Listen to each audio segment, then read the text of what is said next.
Hello મિત્રો, કિસાન સાથીમાં તમારું સ્વાગત છે.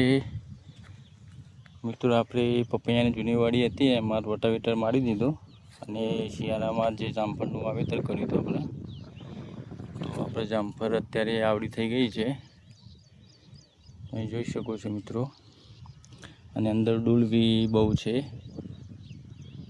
જે આપણે પપૈયા તોડવા માટે જે માણસો આવતા હતા ને એના કારણે અમુક ડૂલ પડેલા છે, જે પગમાં આવે અને ડેમેજ થતા હતા. અત્યારે આપણે પપૈયામાં રોટાવેટર મારી દીધું છે, તમે જોઈ શકો છો. ખેતરમાં કંઈ નથી, બે વખત રોટાવેટર માર્યું તો એકદમ કટિંગ થઈ ગયું છે નાનું નાનું.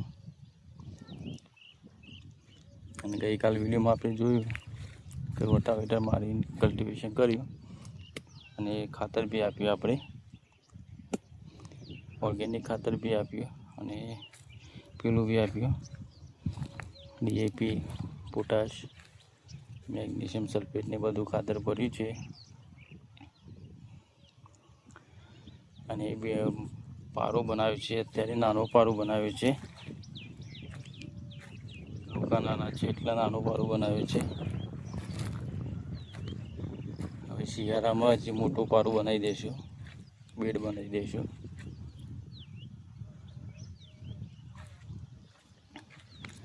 અને પારો આપણે ટ્રીપમાં પાણી બી ચાલુ કરી દીધું છે.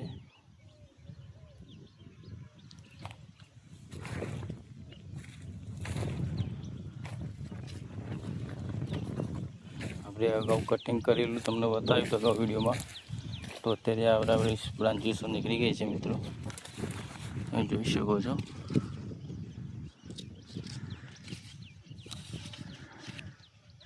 ફ્રૂટિંગ બી બહુ આવ્યું છે મિત્રો.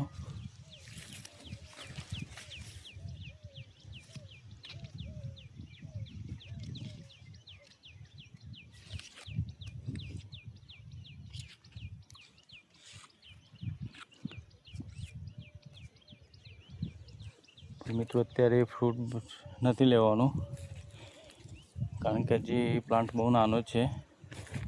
તો આ ફ્રૂટ આપણે જાતે હાથથી તોડી દઈશું અને 6 મહિના 12 મહિના પછી આપણે આને ફ્રૂટ લઈશું.